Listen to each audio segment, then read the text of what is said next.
No updates this week, but I'm going to use the cold open, Kateline, to bring up a little thing that I'm going to look for at each ep because 2 weeks in a row I'm cracking up. Lester's little pun wrap up at the end of the cold open. Okay, last week we missed it, but it was like, just as she was going to be on The Voice, her voice was silenced, right? It was something awesome like that. Who auditioned for The Voice before her voice was silenced forever. And this week's was also funny. She was a champion cyclist, but even she couldn't outrace her killer. But let's wait to talk about that till we get to the other side of the theme song. What do you say, Kateline? Remind me again what episode. Oh, no. Right, okay. Oh, no. We're in trouble. No, that's a bad sign. I'm Lester Holt.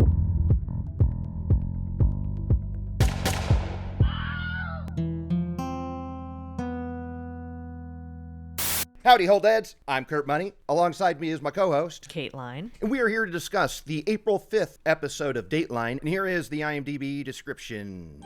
New details in the murder case of a professional cyclist. An interview with a plastic surgeon who a convicted murderer sought out while on the run. That is a fraction of a description. Let's see if I can pull up KMDB real quick. This is about this champion gravel racer is found murdered and shot to death in a friend's bathroom in Austin, Texas. Was it a rival on the streets or a rival in the sheets? Here's Keith Morrison with The Night Time Stopped. Now, I got a lot to talk about with this one. And Kateline, I told you I had 3 things that we had to talk about. Good news, that list has now grown to 6 things. Oh boy. But before we crack into that, tell me what you thought of this episode. Once again, this was an old one. And it wasn't old at all. Literally September 2022. Yeah, we just had a fun update. Yeah. And I looked back in our text message history. You did? And we talked about this episode. And I want to say this is one of the things that maybe inspired us to do the pod. I think so. Wow. I can't believe you had to go hella back. September 2022. I think I did a keyword search and it found it. My keyword search was shirtless. I knew it. Afterwards, my brain just went, whoa, and I was like, wow. Because that was the only thing I could grasp from the first time we watched this. But you're right. I feel like that watch did kick it off. It was like, hey, let's record this. I mean, it was still 9 to 10 months before we started. Yeah. But I feel like we were really in the habit then of texting each other after an episode. Yep. And that's what inspired it. Bingo. I love that that's what you searched and that's what popped up. That's amazing. That is amazing. Mm-hmm. All right, well, let's hop into this. We got an update, but as their socials pointed out, when this episode was new, Dateline on Instagram was like, this is 80% new footage. And I told you, I'll be the judge of that, because I was going to be clocking it. I think hands down it's easy to say I don't need to nickel and dime the TRT. I think it was 80% new stuff. What do you think? 80%? I think that the interview with Dr. Boobner and then the stuff with the escape is new. It is, definitely. But that doesn't come until the last 25 minutes. Well, there's also security footage that we get that was not in that first one. Oh, you're right. You're right. So, I mean, I only say it and point it out because we are so skeptical of updates. This was a proper update. They did it. And it's a good one. It's a good one. It is a good one. Speaking of Boobners, did you see how his desk was lined with fake boobs? Silicone inserts, implants, yes, lined his desk. Yep. All right, well, let's hop in. May 11th of 2022, Caitlin Cash goes home. She sees legs sticking out of the bathroom doorway, and she assumes that that's her friend Mo Wilson. After a long bike ride, she'd lay down on the tile and chill out and relax. She gets a little closer, finds out there's blood everywhere. That's Mo's body. She's dead on the ground in the bathroom. She flips out and calls the cops. Caitlin, are you with her now?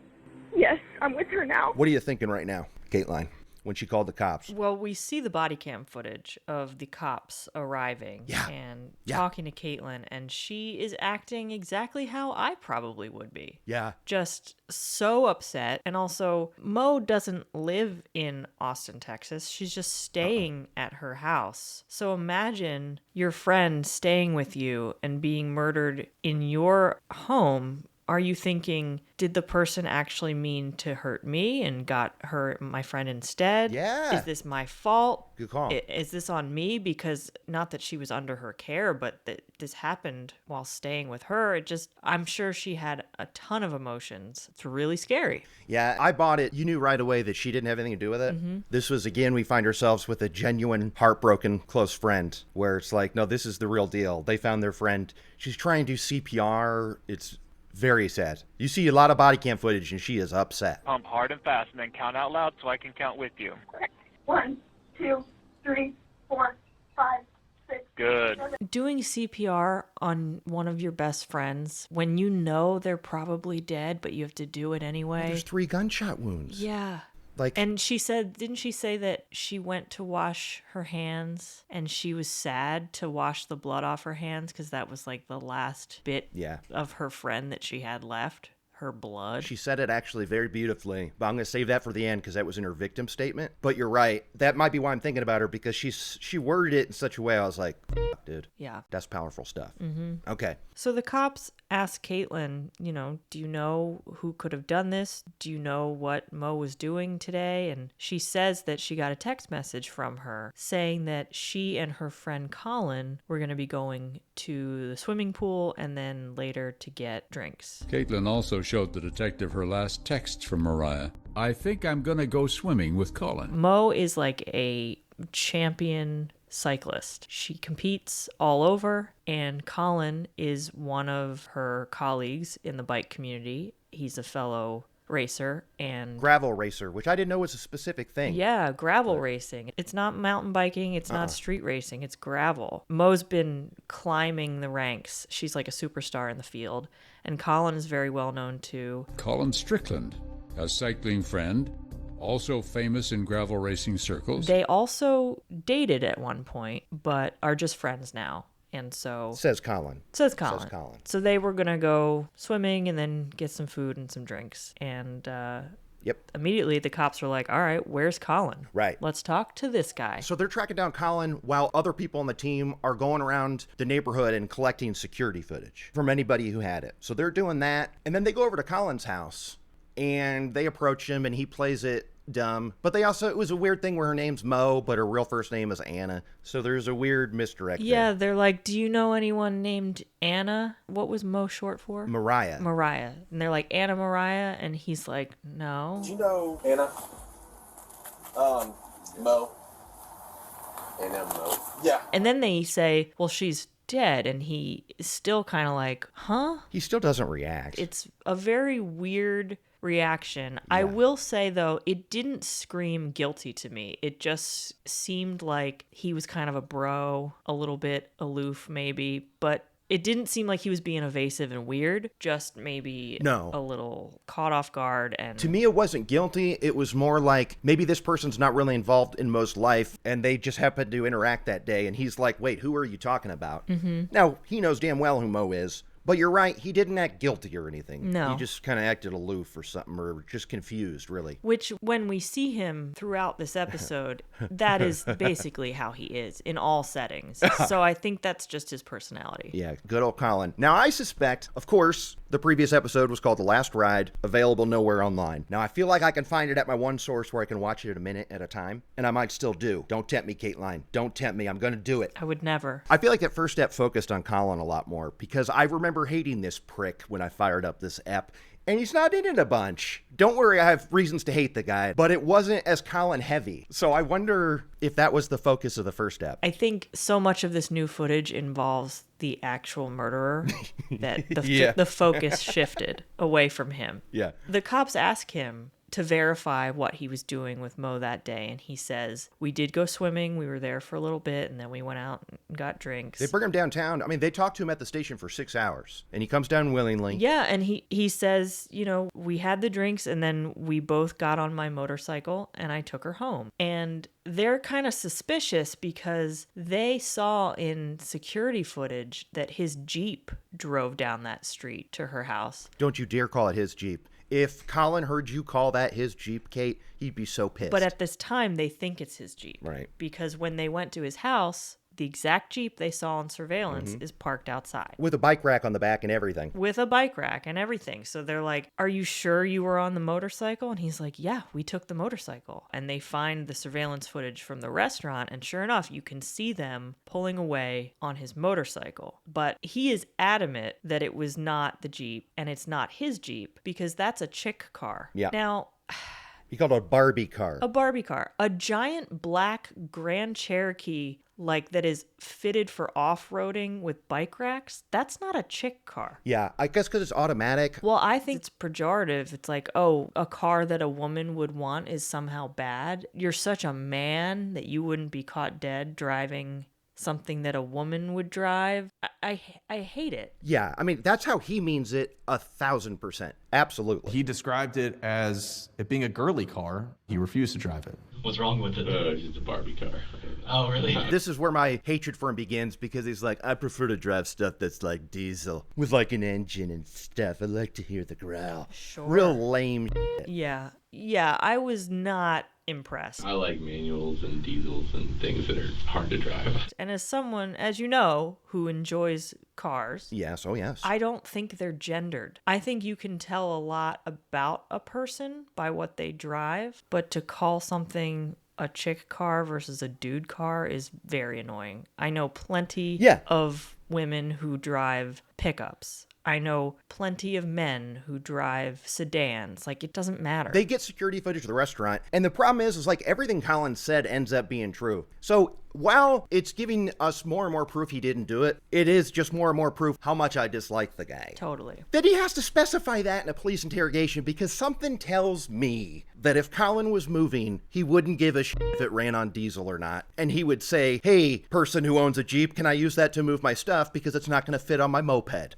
What do you think? Well, he does tell us who that Jeep belongs to. Right. And so who is this? And it is his girlfriend, Kateline. Another Kateline. Another Kateline. Kateline Armstrong. She seemed perfectly personable. She was nice. And the cops can only infer that that means she was the one seen in the surveillance footage near the crime scene, driving that Jeep. Right. So now they start looking into Kateline and why she might want to hurt Mo.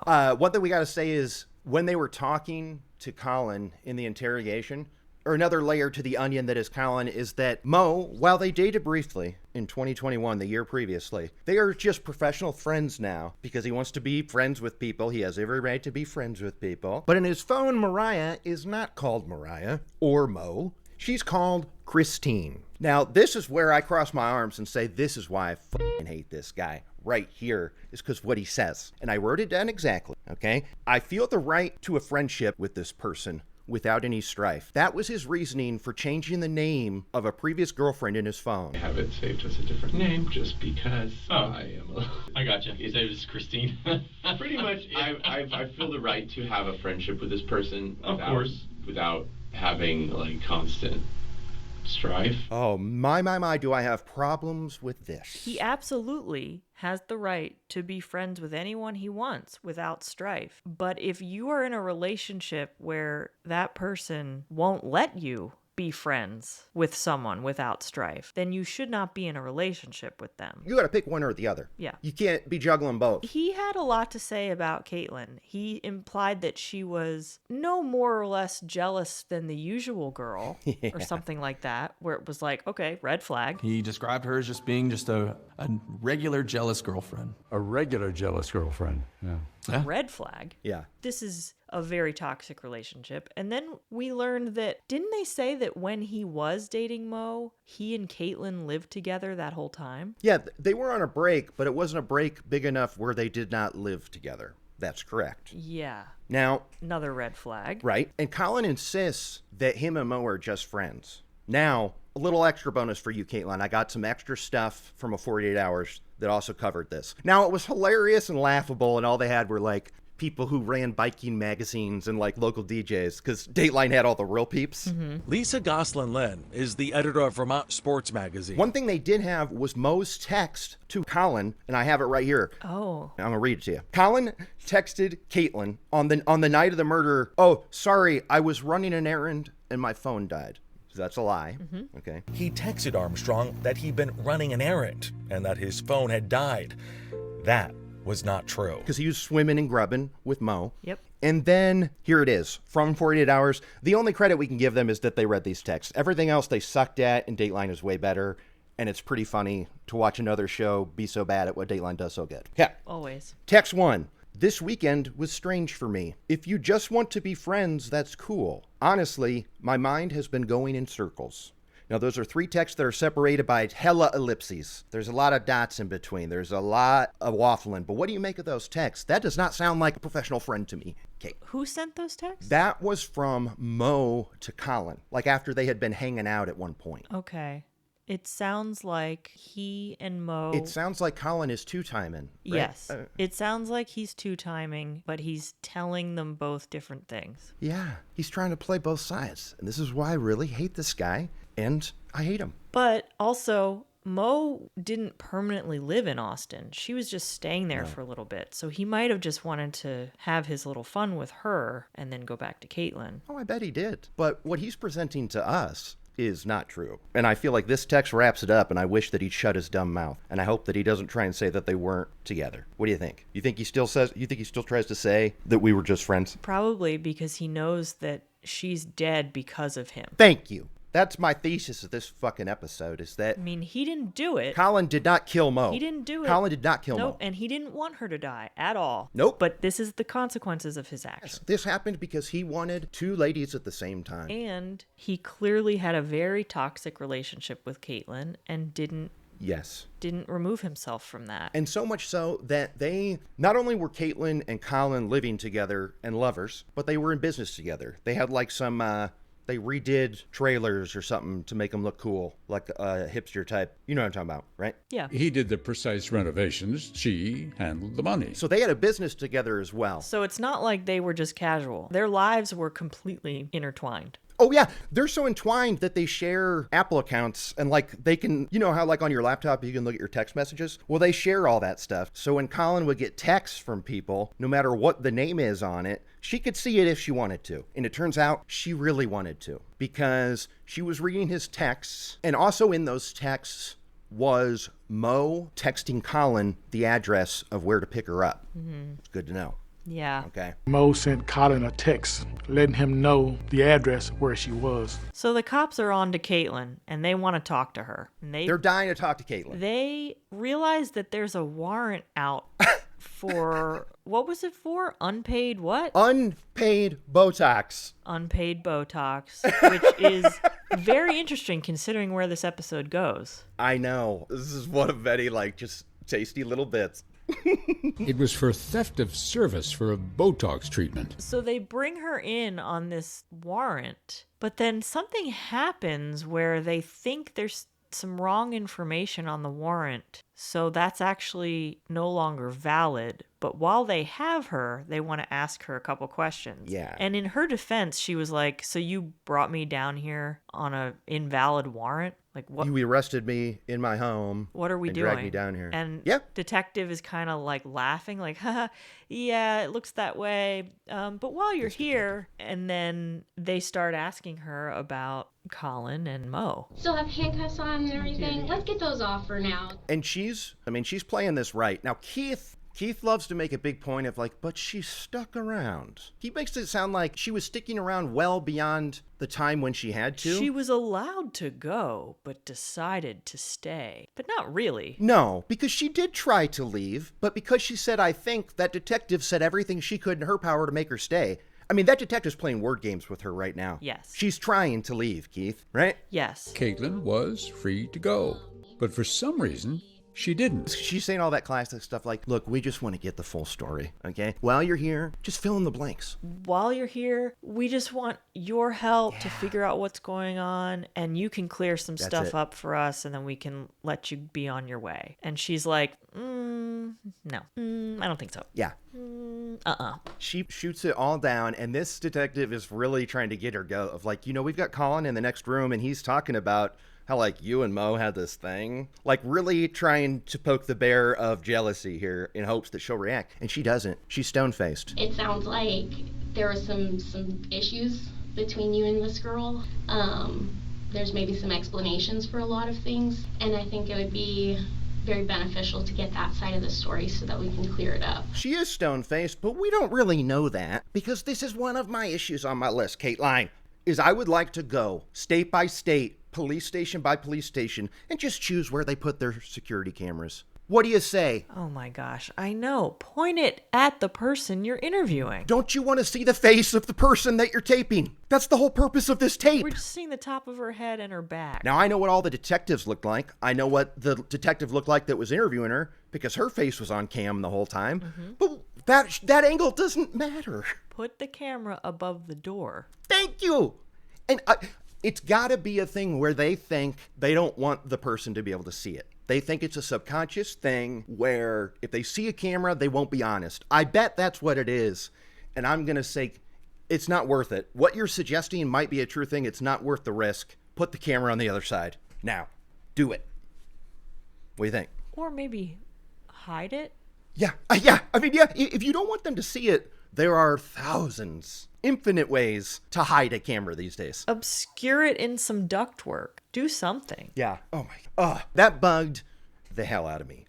Okay, so now where are we at? So they got to let her go. Why did she stay as long as she did? Okay, this date of birth thing is very weird. It's weird because all of a sudden they're like, actually, it turned out the warrant was correct and the information was accurate. So it's like, okay, but you let her go, so... Yeah, so that was you're right, because the warrant didn't have the wrong date of birth. But if the date of birth is wrong, so it's to a different person. So that's not, you're not under arrest, okay? Now, if you notice when they would show her wanted poster, the date of birth was blurred out. Why did Dateline blur out that date of birth? What is going on with her date of birth? That's such a mystery. Weird. And I thought, well, okay, maybe that piece of paper was blurred when Dateline got it. Nope, because guess who didn't blur it?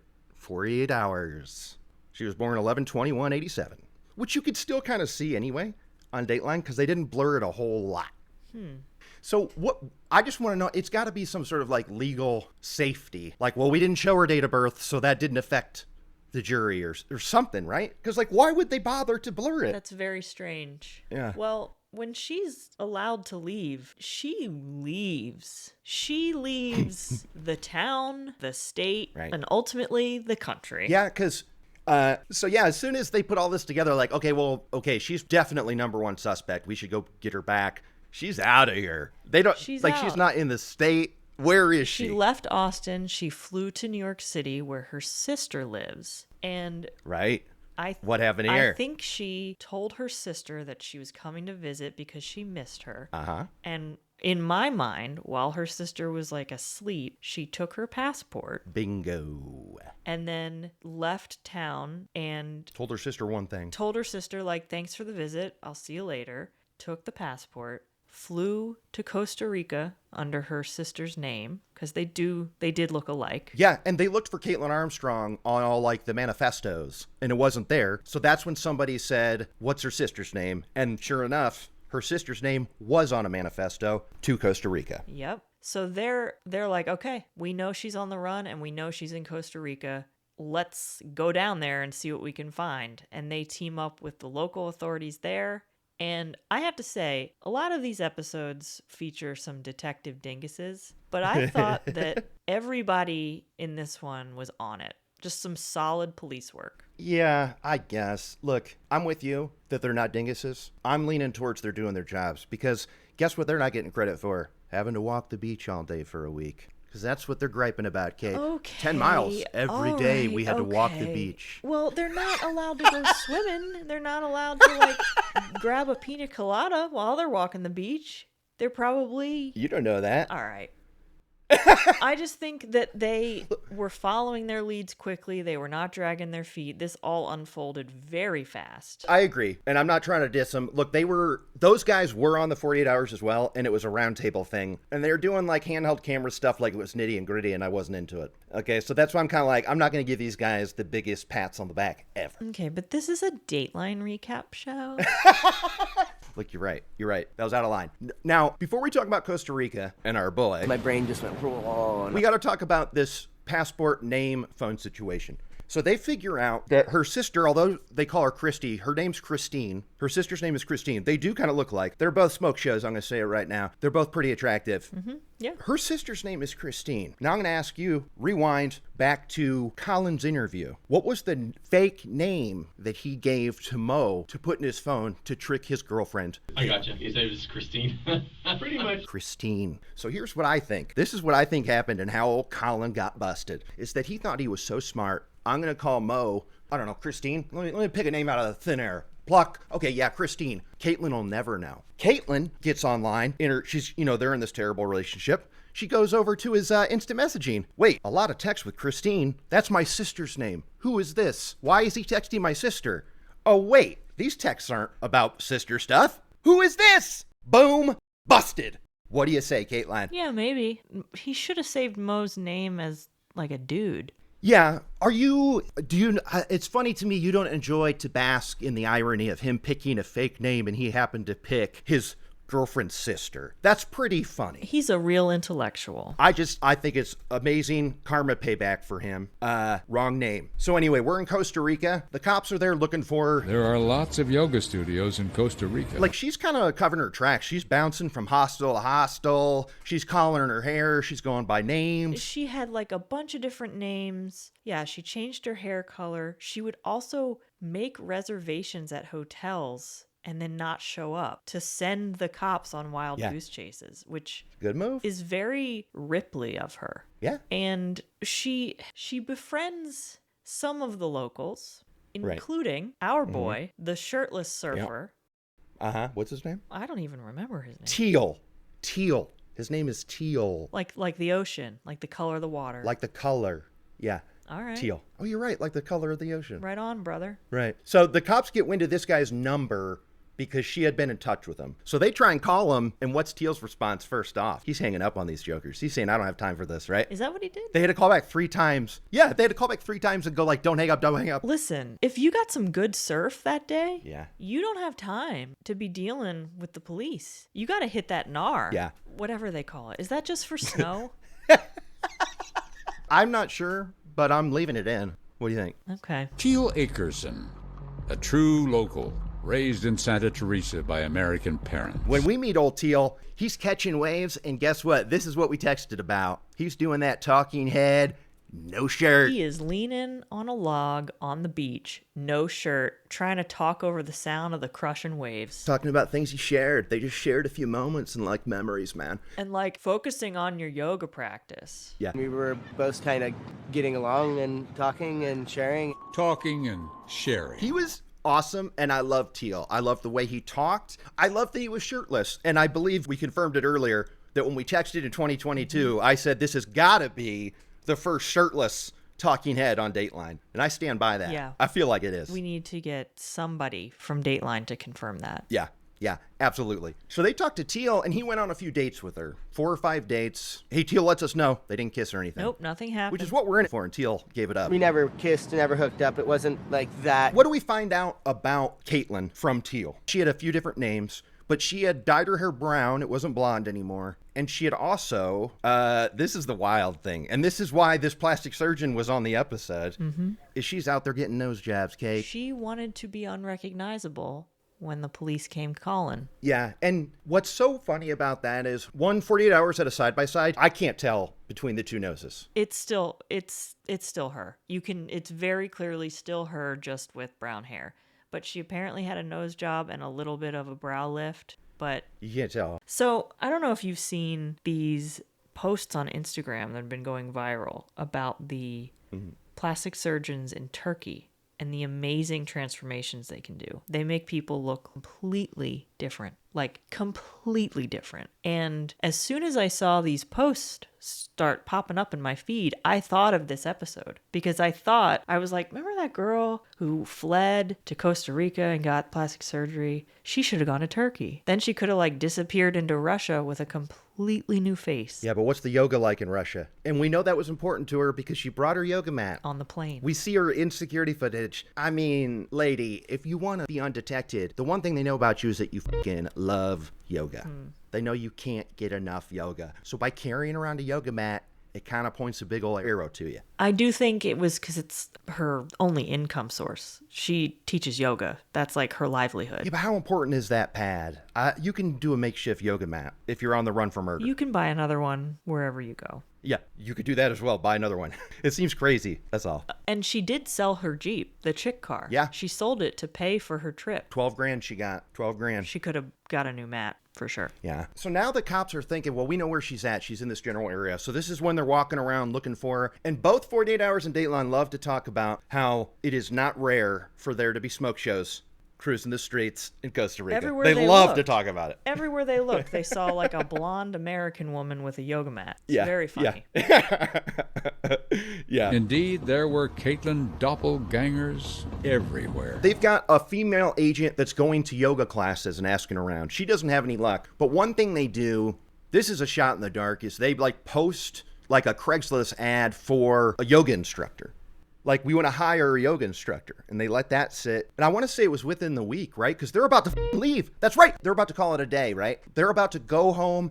We didn't find her. And they get a message. Somebody wants to meet about a job, right? Yep. By her response, they're able to find out where she's staying. They go to this hostel. Oh, no. It's even better. They're supposed to meet, and Kateline doesn't show up. And she offers a reason, and she says, the place I'm staying, the guy has a boat. He needs to get, like, I need to watch the front desk for the guy, is basically what she says. She can't leave her hotel, so they got to come to her. They put it together that she means Don John's. Because of how the guy at the front counter had to go do this thing. They knew that specifically. That's this place. They knew that because that's very common at that hotel, to just have the guests sort of watch the desk, right? But that's how they got that location, is from her saying that. Again, that's good police work. Which is funny because she overshared. Now, I feel like, Kateline, you can give her some pro tips here. Don't be texting info they don't need to know. Okay? Right? Nope. We on a need-to-know basis. That's how she do? That's how she should have done. She should have done that because she shared too much. That sounded like Don John's, one of the cheapest places in town. So they go in there, and the cop speaks Spanish, pretends to be a tourist. And she's like using Google Translate to show her phone. And I thought they were going to say like they looked at her phone and it said like Kateline's phone or something like that. But anyway, they're like, oh, this is her. As I see him come out, he's got this big old smirk in his face, and I'm like, okay, jackpot. We found her. So they head back to Austin for the trial. And Kateline, we don't hear from her, but we hear from her defense team. Kateline, what'd you think of her fucking defense attorney? Okay, what'd you think of this guy? Well, Kurt, we also talked about him 2 years ago. No! We did. Oh my God! Oh my God! I'm wondering if I'm going to say the same thing. What did we say? That this was his maybe first case ever, and that he is barely out of law school and is just reading the rules of the law at this point because he doesn't actually know what he's talking about. That's pretty good. You know, looks really can be deceiving. I'm watching this going, this guy, he's like a frat guy that's pretending to be a lawyer for a bit. He's like Ben Affleck in Good Will Hunting when he's like, gentlemen, keep your ear to the grindstone.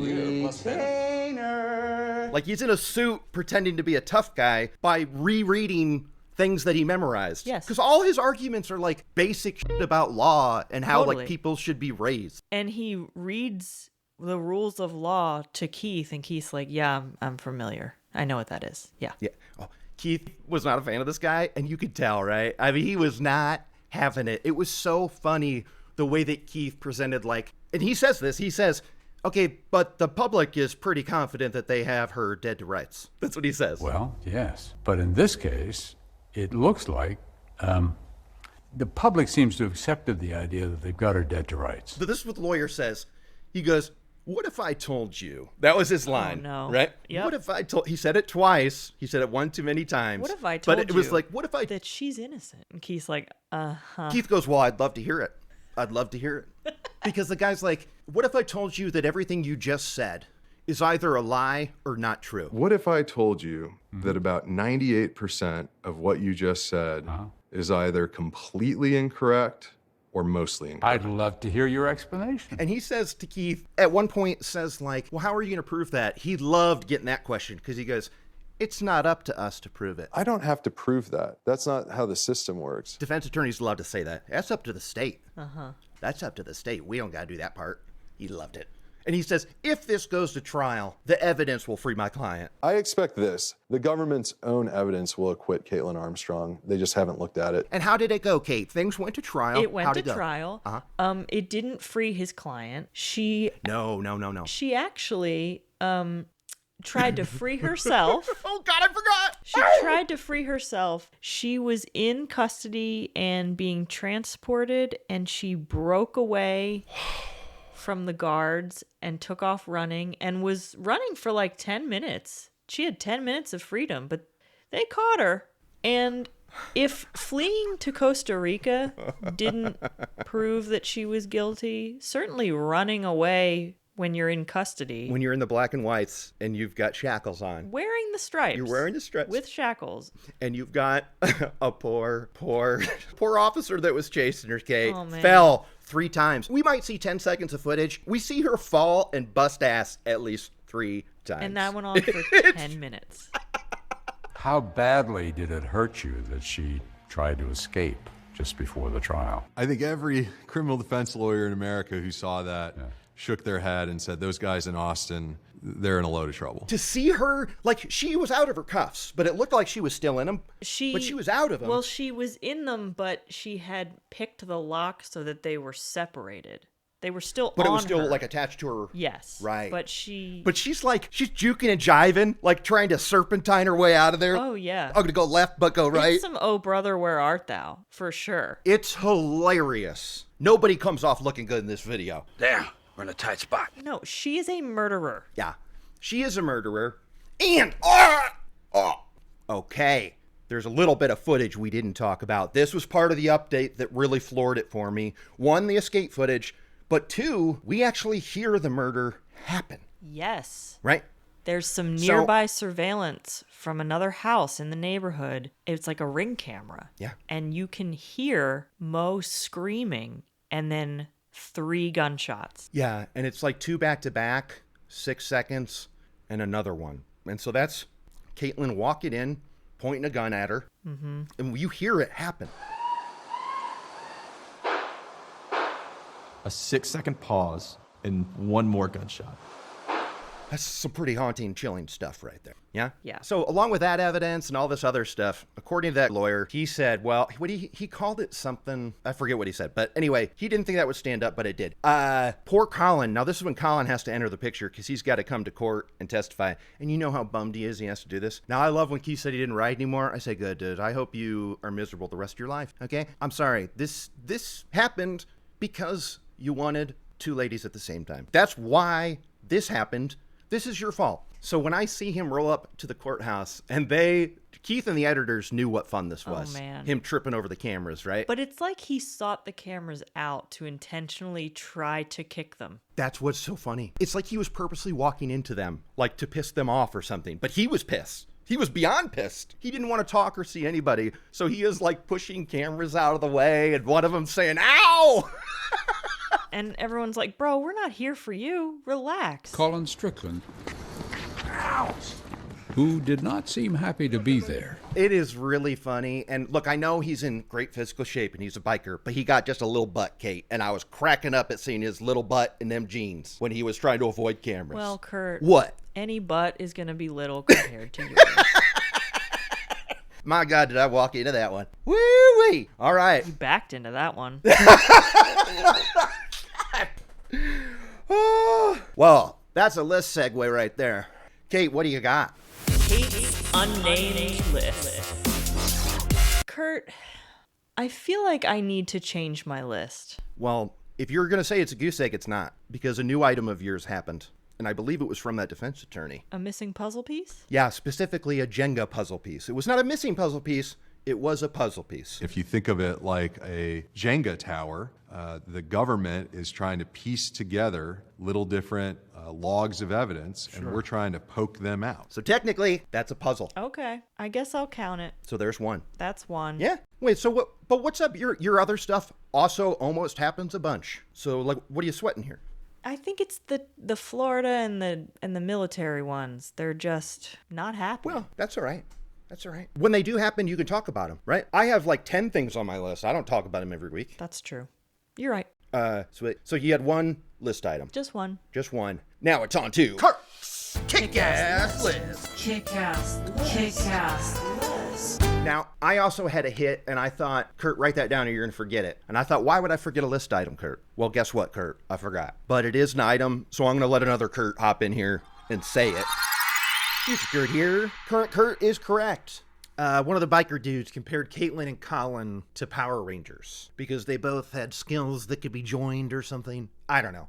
But it counts for the old list because that's a movie and a TV show. Colin's a very determined person, and she's a very determined person. And I was like, holy shit, they're like the Power Rangers, you know, when they like come together and make a big Power Ranger. But while I'm here, I'm not convinced that Jenga is a puzzle. I could have sworn that lawyer said puzzle.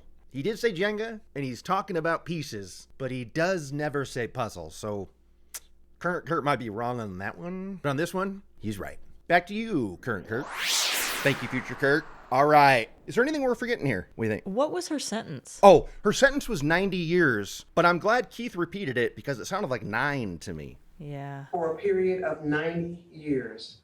90 years in prison. And I was like, 9 doesn't sound too bad. It doesn't sound too bad at all. 90. Yeah, that's a long time. You're right, though. Caitlin was a smoke show. Mo was gorgeous. Gorgeous. She was so gorgeous, too. And, like, she was moving home to find ways that she could give back to her community through things she loved. Yeah, she wasn't like even what? planning to stay in Austin. She's not going to be with Colin. Yeah. Her future was going to be crazy. Like, she was already climbing the top of the gravel riding game. Who knows where she would have gone. She excelled at everything. She was an athlete. She looked like... Yeah, she was a skier first. She was. She looked kind of like Allison Williams a little bit. Yeah, although I can see that a little. But she was definitely gorgeous and seemed so sweet. Okay, here's a question for you, Kateline. What drove Caitlin to do this? She was equally on... Like, she was also doing cool things with her life. It's not like she was a bum. She should have killed Colin, is what you're saying. Yes. Yeah. Yeah, that's exactly what I'm saying. Yeah. Why kill Mo? Kill Colin. He's the liar. Yeah. Agreed. Well, it's hard for me to look at her and look at this story and look at the things that would drive her to do this. It doesn't make sense. This happens a lot, though. Like, so People blame the wrong person. They don't understand that the person cheating is at fault, not the person they cheated with. Yeah. Even if the person they no cheated with knows there's someone else, it's still not their fault. It is the cheater's fault. True. Yeah. Because you don't know what he's told them. Yeah. You don't know if he's said, like, yeah, you know, my girlfriend or my wife we're breaking up, or it's, you know, whatever. You don't know. You don't know. It just happened. It just happened with the fireman one. Yes. When the guy was telling Jennifer McKay that, hey, we're in a divorce proceedings, okay? We're separated. Mm-hmm. It's like, no, you're not. You're right. I think that's true. And I think even if they know every inch of it, you can turn your nose at their decision to do it, but you can't. They're not to blame. I agree. You know what I mean? You could judge them silently, but they're not to blame here. But what was the straw that broke it? Like, what was in these? I'm so confused. We'll never know. We'll never know. And this Colin looked like a real zero and a real boring guy who didn't talk a lot. And it's so funny because in 48 hours, they played more footage of him from Flow Racing or whatever. Stuff they pull off YouTube. And he's like, he called himself a bicycle rider and an entertainer. I am a bicycle racer and general entertainer. How you feel about that? Called himself an entertainer. Entertain this. That's where you put the right there. Oh, and also back to the original Caitlin, the first one we met that found the body. Her victim statement to the killer Caitlin is pretty good. And I'll never forget that moment in the bathroom, watching the sink turn red and wanting to put it back on my hands because it was the only thing I had left of her. All right, next week we are talking... I don't know, because all I know is in 3 weeks we'll be talking about one that's an FF, and the book is arriving that was written on it. I mean, just you wait, Kateline. 3 weeks from now, we're going to have a big old episode. You are just so pumped. You've been texting about this. Yep. All right, well, please go to I'm Lester Holt on the old Insta. Check out what we're posting there. You could see, if you don't listen or if you don't watch the Dateline apps, you can go there and see posts with pictures of the stuff that we're talking about. And usually a one-line zinger from Kateline or something. All right, well, I'm Kurt Money. I'm Kateline. I'm Lester Holt. For all of us, I'm Lester Holt. Good night. All right, okay.